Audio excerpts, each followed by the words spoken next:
Start. इस प्रक्रम पर यह और उल्लेख किया जा सकता है कि संघ लोक सेवा आयोग ने अपने द्वारा आयोजित प्रतियोगी परीक्षाओं से संबंधित नियमावली सन 1978 में भारतीय अर्थ सेवा और भारतीय सांख्यिकीय सेवा के कर्मचारियों की भर्ती के लिए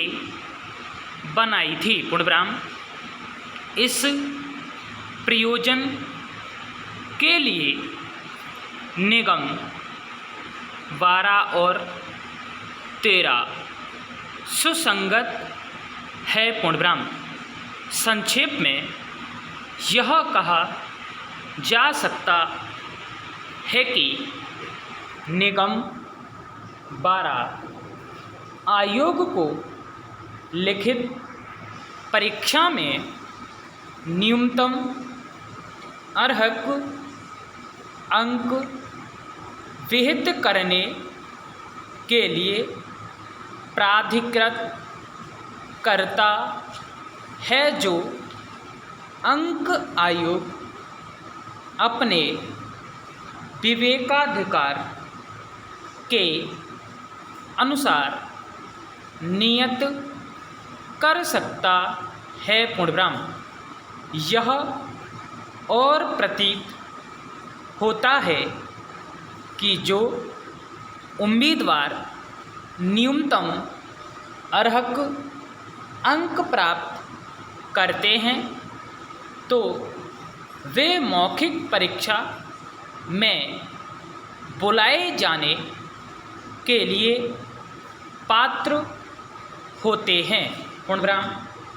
नियम 13 में यह उपबंध किया गया है कि परीक्षा के पश्चात अर्थात लिखित और मौखिक दोनों परीक्षाओं के पश्चात उम्मीदवारों के नाम आयोग द्वारा प्रत्येक उम्मीदवार को अंतिम रूप से दिए गए संकल्पित अंकों से प्रकट होने वाले योग्यता के क्रम में सूचीबद्ध किए जाएंगे और इस क्रम के अनुसार उतने उम्मीदवारों के नामों की जिन्हें आयोग परीक्षा में अर्हित पाता है, उन अनारक्षित रिक्तियों में नियुक्त करने के लिए सिफारिश की जाएगी, जिनको भरने का विनिश्चय परीक्षा के परिणाम के आधार पर किया जाता है। पूर्णविराम। इस निगम का एक परंतु है जो हमारे प्रयोजन के लिए सार्थक नहीं है। पूर्णविराम। ऐसा प्रतीत होता है जब पिटिशनर ने भारतीय कृषि अनुसंधान परिषद का ध्यान इस बात की ओर दिलाया कि उम्मीदवारों द्वारा मौखिक परीक्षा में प्राप्त करने के लिए न्यूनतम अंकों की अतिरिक्त अर्हता विहित करने में और योग्यता क्रम सूची उन उम्मीदवारों को अपवर्जित करते विकास अधिकारी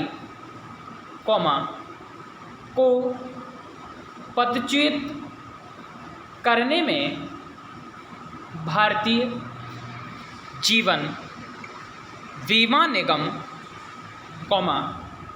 नई दिल्ली के प्रबंध मंडल की कार्यवाही न्यायोचित है।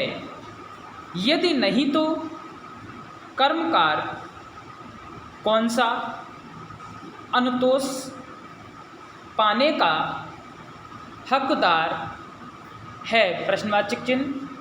जीवन बीमा निगम ने तुरंत ही निर्देश के कायम रखने के संबंध में इस आधार पर प्रारंभिक आक्षेप किया है कि अपीलार्थी कर्मकार नहीं था। पूर्णविराम। 3 प्रारंभिक आक्षेप किए प्रतीत होते हैं जो प्रायः सभी नियोजकों द्वारा विशेषतया पब्लिक सेक्टर के नियमों द्वारा तब किए जाते हैं जब कभी औद्योगिक विवाद न्याय निर्णयन के लिए अधिकरण को निर्दिष्ट किया जाता है। पूर्णविराम। एक आक्षेप यह है कि कोई उद्योग नहीं है। पूर्णविराम। द्वितीय आक्षेप कोई औद्योगिक विवाद नहीं है और तृतीय आक्षेप कर्मकार नहीं है। पूर्णविराम। औद्योगिक अधिकरण ने प्रारंभिक आक्षेप कायम रखा था और यह निर्णय दिया था कि भारतीय जीवन बीमा निगम के विकास अधिकारी औद्योगिक विवाद अधिनियम की धारा 2 के अर्थ में कर्मकार नहीं है। पूर्णविराम। इसलिए निर्देश को अक्षम अभिनिर्धारित किया था। पूर्णविराम। अपीलार्थी द्वारा फाइल किया गया रिट पिटीशन दिल्ली उच्च न्यायालय द्वारा आरंभ में ही खारिज कर दिया गया था।